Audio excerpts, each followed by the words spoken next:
Bonjour Anicet. Bonjour.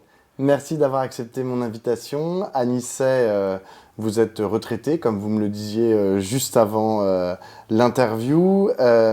Si je vous ai invité, c'est parce que vous avez été ministre de la fonction publique et des réformes administratives du deuxième gouvernement de François Mitterrand en 1981. Je dis deuxième, mais le premier n'aura duré qu'un mois et il y en a eu de nombreux autres.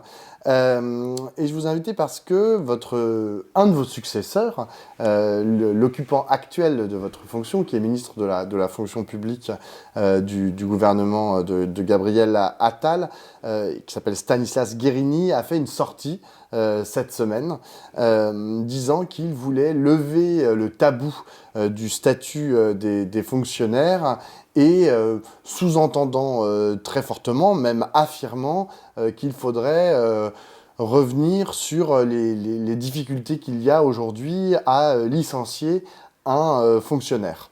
Ma première question, elle est toute simple. Qu'est-ce que vous en pensez ? Je dirais que je suis amené dans un premier temps à comparer ce qu'était l'ambiance quand j'étais ministre et l'ambiance aujourd'hui que connaît Stanislas Guerini. De mon temps, je peux parler ainsi, il y avait de l'enthousiasme. Les gens se disaient qu'on allait changer vraiment dans le bon sens. Et les fonctionnaires avaient envie de travailler dans ce sens-là. Encore aujourd'hui, je rencontre des personnes qui me disent qu'ils ont un grand souvenir de cette période où ils avaient l'impression d'être utiles. Aujourd'hui, c'est une attaque frontale contre, soi-disant, les fonctionnaires qui ne rempliraient pas leurs fonctions, mais en fait, c'est pris comme une atteinte par l'ensemble des fonctionnaires, qui se sentent visés par ce vague de l'accusation. Mal fondée au demeurant, parce que c'est en 1946 qu'il y a eu le premier statut des fonctionnaires, et ce statut prévoyait le licenciement pour insuffisance professionnelle. Donc, depuis 1946, ont été licenciés, effectivement, des fonctionnaires qui ne remplissaient pas leurs fonctions jusqu'à aujourd'hui. Et donc, ce n'est pas un problème statutaire, c'est un problème de gestion et de savoir quelle politique est conduite dans la fonction publique et à quoi servent les fonctionnaires. Or, Stanislas Guerini a été très vague. Il a parlé de 13. Après, on a appris que c'était 200 qui étaient licenciés pour des erreurs ou des fautes extrêmement diverses. Puis, il a pris l'exemple d'un collectif de travail d'une centaine de personnes sur lesquelles il y aurait un fonctionnaire, laissant penser par là qu'il y aurait vaguement 1% des fonctionnaires qui seraient en déficience dans leur emploi. Or, 1% des fonctionnaires, c'est 57 000 personnes. Et personne ne peut croire cela. Donc c'est une attaque un peu gratuite, méchante, infondée et indigne d'un ministre. Néanmoins, le statut des fonctionnaires, si on le compare, si tant est qu'on puisse le comparer, avec le statut des salariés du privé, il est plus protecteur en un sens. Qu'est-ce qui justifie cette protection particulière du fonctionnaire par rapport aux salariés du privé, qui lui, je le dis par exemple, est plus facilement licenciable, si je puis m'exprimer ainsi. Qu'est-ce qui justifie ça ? Le but, aussi bien de l'entreprise privée que de l'administration, ça n'est pas de licencier. Quel est le but de l'entreprise privée ? C'est, disons pour simplifier, la rentabilité financière. Ça passe parfois par le licenciement de certains salariés, oui, mais dans le cadre d'un plan social. Le but, c'est la rentabilité financière. Quel est le but de l'administration et du service public ? C'est de répondre à l'intérêt général.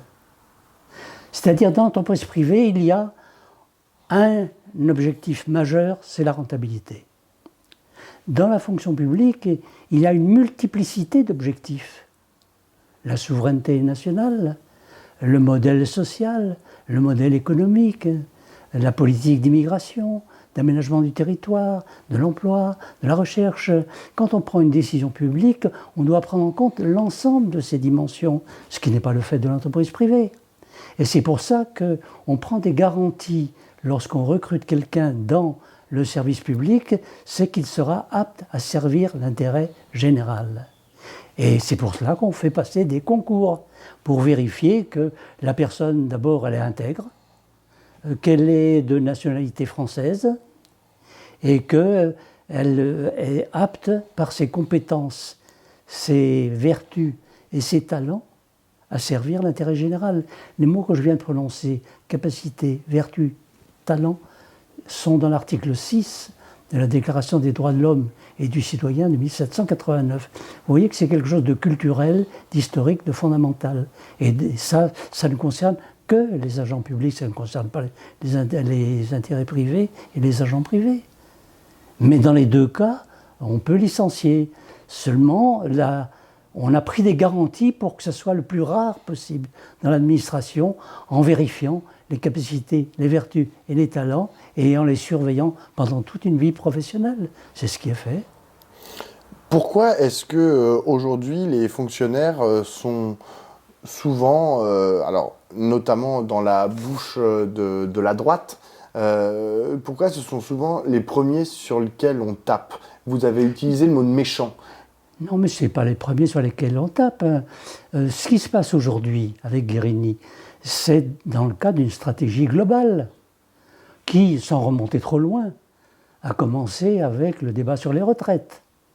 Qu'est-ce qu'on disait à l'époque? On disait les retraités, ils ont un niveau de vie quand même qui est indécent par rapport aux salariés qui sont au travail. Donc on peut les contraindre et diminuer leur pouvoir d'achat. Comme ça, ils voyageront un peu moins. Et c'est ça qu'on disait à l'époque, si vous vous souvenez. Ensuite, il y a eu les immigrés qui viennent pour se servir de notre modèle social. Il faut leur supprimer l'allocation médicale d'État.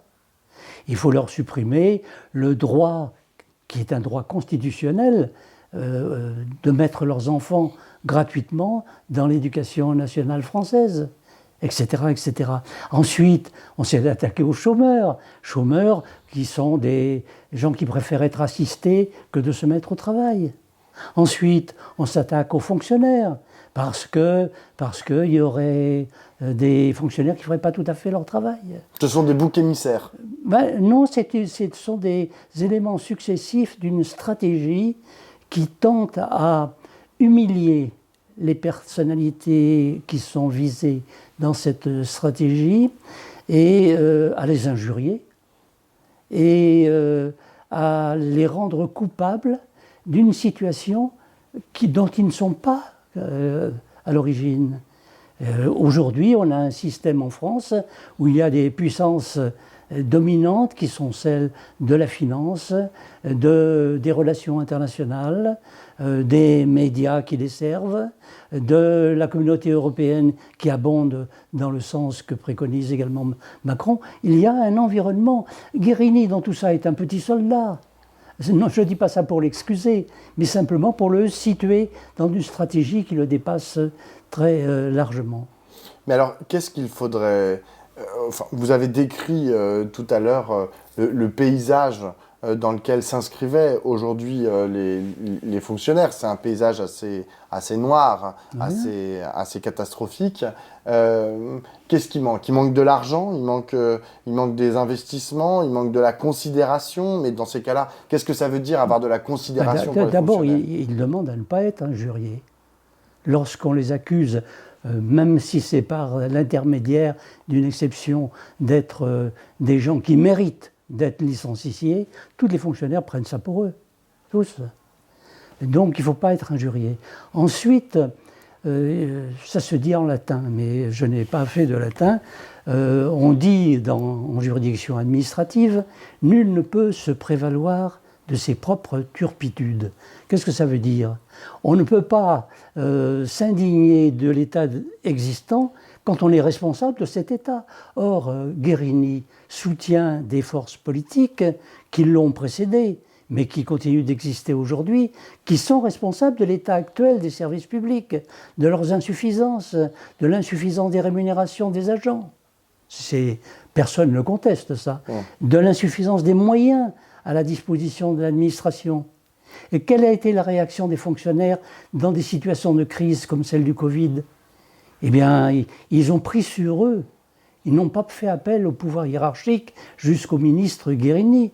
Ils ont pris sur eux dans l'éducation nationale, dans la santé, dans les transports, de trouver des solutions répondant aux problèmes posés par la crise sanitaire et les crises économiques concernant l'emploi, notamment. Donc, les fonctionnaires, c'est d'abord une réalité collective. Et c'est pour ça que quand on parle de performance individuelle, ça n'a pas grand sens. Car ce sont des collectifs qui mettent en œuvre les services publics. Et la période récente a montré qu'ils savaient le faire.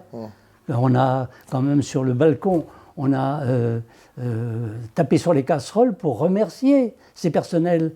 Et c'est pas si vieux que ça. Et aujourd'hui, on les injurie. C'est inadmissible. C'est pas supportable. Alors qu'est-ce qu'il faudrait faire? Bien, moi, je crois qu'il n'y a pas de solution de fond avec le personnel politique dont nous disposons aujourd'hui.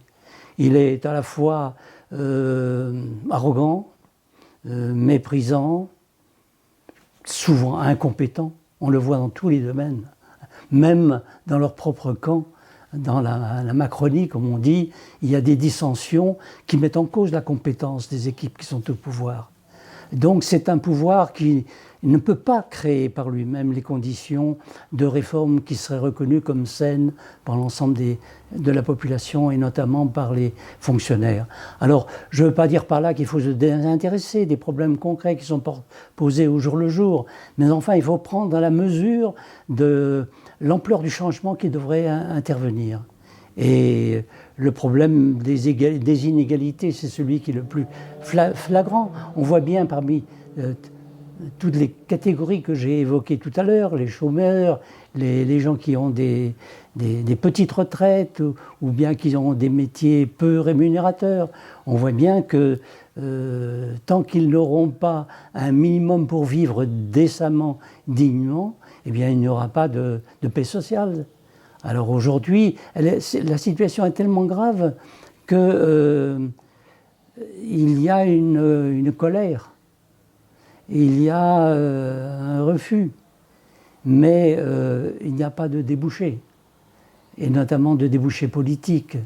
Donc, comme la perspective du changement manque, il y a comme une sorte de situation d'attente qui ressemble à de la résignation, qui à mon avis n'est pas de la résignation. C'est simplement l'attente du moment où des conditions plus favorables seront réunies. Et là, alors, ça risque de prendre des formes beaucoup plus violentes que si on avait attaqué les problèmes à la base. Tout à l'heure, vous m'avez dit, par exemple, pendant la crise du Covid, les fonctionnaires, finalement, ont pris sur eux et collectivement, ils ont répondu aux attentes et aux besoins de la population, c'est-à-dire qu'en gros, ils ont rempli leurs fonctions. Personne ne le conteste, là. Hein. Exactement. Mais du coup, est-ce qu'on peut imaginer qu'il puisse à un moment y avoir un grand mouvement, d'ailleurs comme il existe déjà, de résistance des fonctionnaires aux propositions du gouvernement néolibéral qui est le nôtre aujourd'hui? Oui, ça aura lieu. Je ne suis pas un prophète, même si j'ai beaucoup travaillé sur les questions de prévision, puisque j'ai commencé ma carrière professionnelle comme ingénieur à Météo France. Donc ensuite à la direction de la prévision du ministère des Finances. Donc la prévision m'intéresse beaucoup. Et je pense qu'il est inéluctable, étant donné la gravité des contradictions qui existent dans notre société, qu'un jour elles trouvent la voie de leur dénouement. Je crois que c'est inévitable. Mais c'est-à-dire, en d'autres termes, est-ce que vous n'avez pas peur d'une disparition pure et simple de pans entiers de nos services publics? Parce que j'entendais des personnalités des Républicains qui disaient « Oh, il faudrait concentrer les fonctionnaires sur les espaces régaliens, quoi, uniquement. » Oui, non, mais ça, vous savez, j'ai un âge qui me permet de dire que ça fait des décennies que j'entends dire cela. Or, qu'est-ce qui s'est passé ? eh bien les services publics n'ont pas cessé de croître. Pourquoi? Parce qu'on ne peut pas quand même aller jusqu'à un niveau d'appauvrissement de la société qui rendrait la colère quotidienne, généralisée et violente. Et puis ce qu'il y a aussi, qu'il ne faut pas oublier, c'est que le pouvoir en place, il a besoin d'un minimum de cohérence sociale. Et ce qu'a compris, ou ce à quoi s'est laissé aller Macron en donnant, au moment de la crise sanitaire notamment, de l'argent qui finalement a profité aux entreprises qui étaient chargées de fournir les médicaments ou bien de répondre à différentes exigences du service public. Ce pouvoir ne peut pas empêcher, malgré tout, les services publics de croître. Macron s'était avancé jusqu'à dire qu'il supprimerait 120 000 fonctionnaires. Il ne l'a pas fait. Il a augmenté le nombre de fonctionnaires, même si c'est insuffisant. Le drame, c'est que les besoins augmentent plus vite que le nombre de services pour répondre à la satisfaction de ces besoins. C'est ça la contradiction, et qui a été mise en évidence par des études récentes d'une association notamment qui s'appelle Nos services publics. C'est ça. L'écart entre les moyens et les besoins ne cesse de croître, avec des moyens qui croissent très légèrement et des besoins qui croissent beaucoup plus vite. C'est menaçant pour le pouvoir actuel aussi. Et c'est pour ça qu'il est obligé d'y répondre, même s'il le fait de manière non satisfaisante. Et c'est pour ça qu'il a cette hargne de s'attaquer aux plus faibles. Il y a quand même, je vais me faire l'avocat du diable, mais autour de nous, dans les pays par exemple de l'OCDE, pour ne prendre que, des exemples d'États-nations qui privilégient non pas l'État et les différentes fonctions publiques, mais plutôt le marché pour répondre précisément aux besoins des gens. Je ne dis pas que c'est efficient, très loin de là, mais parfois j'ai l'impression que dans la tête d'Emmanuel Macron ou des membres de son gouvernement, c'est un peu comme ça qu'ils pensent. Ah bon, on va faire le modèle anglo-saxon. Oui, mais il faudrait être plus précis. Vous voyez, je prends un exemple. Les États-Unis. Les États-Unis dépensent plus, toute autre chose égale par ailleurs, que la France en matière de dépenses de santé. Et pour autant, ils ont moins de lits par 100 000 habitants et une mortalité infantile plus élevée qu'en France. Alors, ils sont moins... ces besoins sont moins servis par des services publics comme nous les entendons en France. Il y a des entreprises privées qui répondent sous forme de délégation de services publics à ces besoins de santé. Mais ils sont plus mal servis aux États-Unis qu'en France. Donc c'est pas un modèle. Ça, c'est pas un modèle pour vous, pour moi, pour nous, mais, écoutez, pour d'autres, ça l'est. Oui, c'est pour ça qu'il faut faire de la politique et participer par le militantisme politique à une éducation populaire. Ça aussi, ça a beaucoup baissé. L'éducation populaire, l'université populaire, tout ça, ça s'est un peu effondré dans la situation actuelle. La politique, si vous voulez, c'est un mouvement permanent où il faut donner des idées, des sujets de réflexion qui permettent d'aller vers des mondes meilleurs. Bon, on n'en est pas là aujourd'hui. On en est à dénoncer le chômeur et le fonctionnaire qu'on a trouvé qui ne faisait pas bien son travail sur les 5,7 millions qui existent. Justement, parfois, notamment à gauche, il y a eu des tentatives, alors plus théoriques que pratiques, de supplanter la question des services publics à celle des communs. C'est-à-dire, en gros, à ne pas mettre tout sous la houlette de l'État, mais de dire « Ah, mais on va trouver d'autres moyens de faire du progrès social collectivement en passant par des associations, des entreprises sociales et solidaires, etc. » Est-ce que vous, c'est une opposition que vous trouvez pertinente ou pas du tout ? Non, non. On peut accueillir ces propositions de manière sympathique. Par exemple, j'ai entendu quelqu'un qui défend la thèse que vous évoquez en disant les jardins ouvriers, c'est bien. De mettre un terrain à disposition des ouvriers et puis de le diviser en parcelles pour qu'ils puissent cultiver leur jardin, le jardin, c'est bien. Ben oui, oui. Mais la question en politique, c'est pas celle-là. La question en politique, c'est qui a le pouvoir? Or, dans le temps où j'ai vécu politiquement de manière plus active comme ministre, quel était le slogan qui dominait tous les autres et qui émergeait dans la période qu'on appelait celle du programme commun, c'est-à-dire celle des années 70, débouchant sur la tendance. C'était là où est la propriété, là est le pouvoir. Mais ce n'était pas nouveau de dire ça. Jean-Jacques Rousseau l'a dit. Jean-Jacques Rousseau l'a dit. Celui qui est le premier à entourer une parcelle en disant « ceci est à moi », eh bien, il a affirmé un pouvoir politique, un acte majeur de la société civile. Eh bien, aujourd'hui, la question est de savoir si c'est encore vrai. Moi, j'en suis absolument convaincu. Aujourd'hui, il n'y a plus un parti de gauche qui avance des propositions en matière de nationalisation. Je veux dire des propositions sérieuses, autrement que comme dire il faudrait que ce soit public. Non. Pendant le programme commun, j'ai été responsable de ce qu'on appelait à l'époque le seuil minimum de nationalisation, dont le Parti communiste disait que ça permettrait de changer de cap, et le Parti socialiste, qui était plus ambitieux, disait ça va changer la vie. Or, celui qui a privatisé le plus dans les décennies qui ont suivi, c'est Lionel Jospin. Donc, il y a eu une certaine trahison de ce qui a été proclamé comme étant le moyen enfin trouvé de rétablir une autre organisation des pouvoirs. Aujourd'hui, c'est très simple. Prenez n'importe quel journal, tous les jours. Vous verrez que telle entreprise, tel groupe qui s'appelle Bolloré, Lagardère ou autre, eh bien, mettent la main sur des entreprises. Qu'est-ce que ça veut dire, ils mettent la main? Ils prennent une part du capital.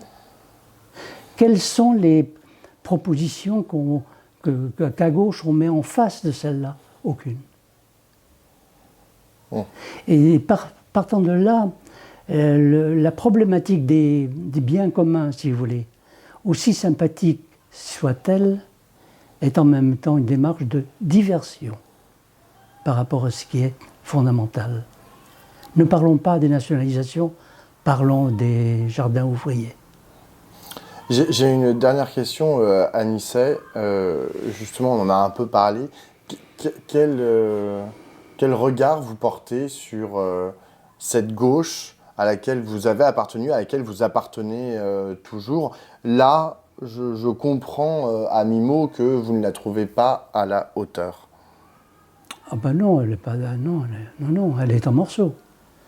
Elle est en morceaux, mais vous savez, il ne faut pas s'abîmer dans le désespoir en faisant cette constatation. On est sorti d'un XXe siècle qui était un siècle, je dirais, messianique en quelque sorte. Il y avait des grandes idéologies. Pour les libéraux, il y avait l'école néoclassique qui était née à la fin du XIXe siècle, qui disait qu'en développant une concurrence parfaite avec des gens parfaitement informés, on allait vers l'optimum social. C'était comme ça que c'était formulé. Et c'était tous les libéraux, même avec des idées progressistes, se mettaient sur ce terrain avec ces arguments, ces axiomes. Et puis il y avait notamment autour de la Deuxième Guerre mondiale et du keynésianisme, il y avait le messianisme de la répartition. C'est-à-dire l'idée qui n'était pas mise en avant parce qu'elle faisait un peu honte à gauche, que le capitalisme est efficace économiquement et donc la justice sociale elle passera par la répartition. Et puis il y avait le marxisme, alors ça c'était la social-démocratie qui se trouvait dans ce... C'était par exemple la philosophie du Caire de Martine Aubry.